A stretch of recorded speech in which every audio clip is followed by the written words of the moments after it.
welcome back again to our Book Talk segment. Always great to welcome our next guest. He's been with us several times before, but that's because he writes these great books, and he's got another one out in his Gray Man series, great thriller series, and this one is called Sierra 6, a court gentry novel. We're joined again by Mark Greaney by telephone, and Mark, good to talk with you again. How you been?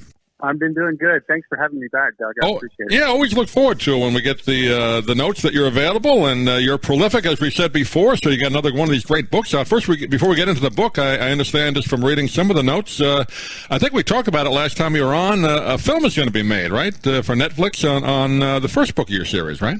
That's correct. The first book of the series, The Gray Man, was filmed last year on location in Europe and in California.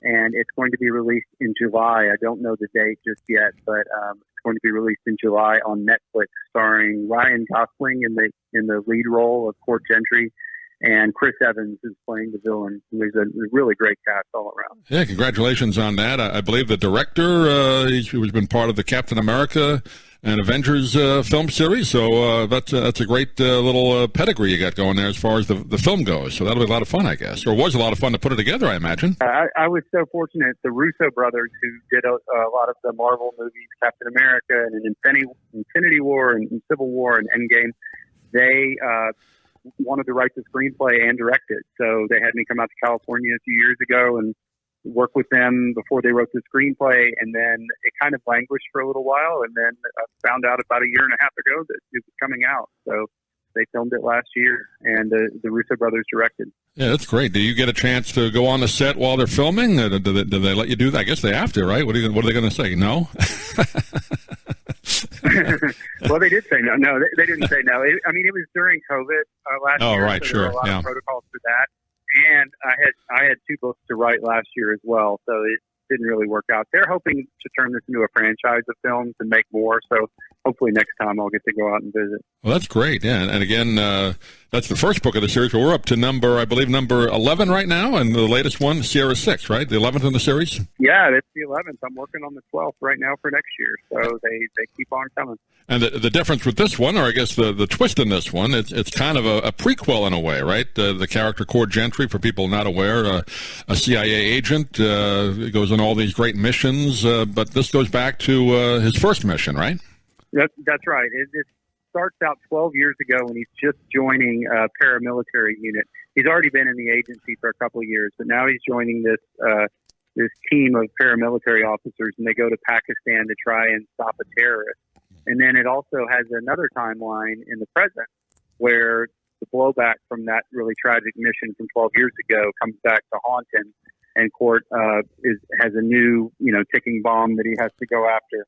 So it's turned into basically two 80,000-word novels that are all kind of interwoven into one. So you're kind of writing 12 years previously and then again in the present tense. Is that something new for you? That must be kind of tricky, huh? Yeah, it was new, and it was. Everything is trickier when I'm doing it than when I envision it. So right. I kind of like walked into it like walking into a minefield. Like, oh, that'll be cool. And then when I get in there, I'm like, wow, there's 1,000 things I need to check in earlier books to see if so I don't make any mistakes and characters' names and whatnot.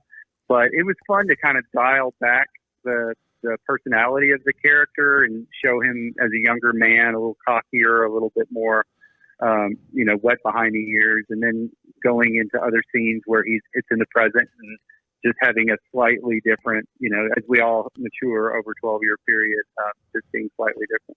I was going to say, people change, obviously, in a decade, in a couple of years. So you have to, I guess you said you went back in the previous books. I guess you remember a lot of it, but you really have to do your own research on yourself, right? Because like we've talked about before, the audience that reads your books, if you don't, they'll call you on it, right?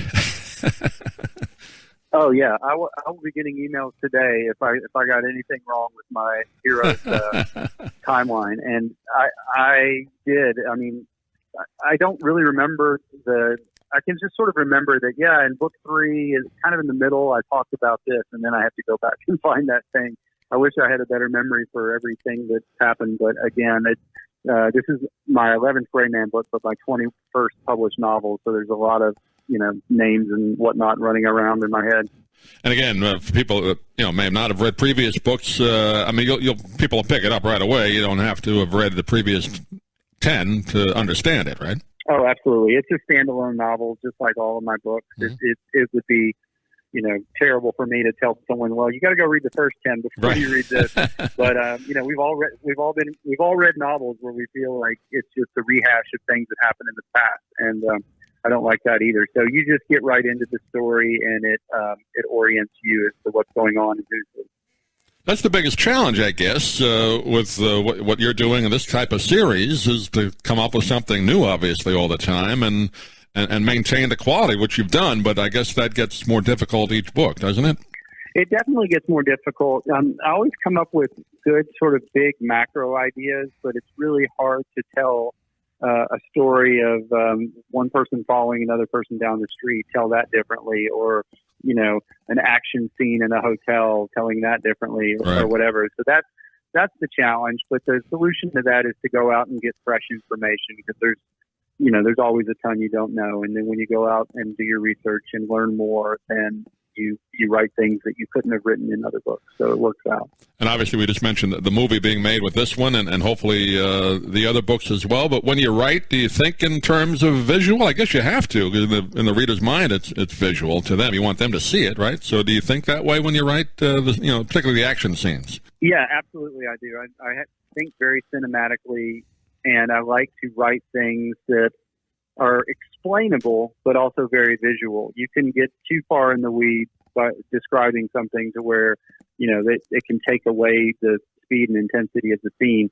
But you want to have as much in there written the right way to where it really orients the reader to the tension and the sights and the sounds and the smells, and also like the logistics of a scene.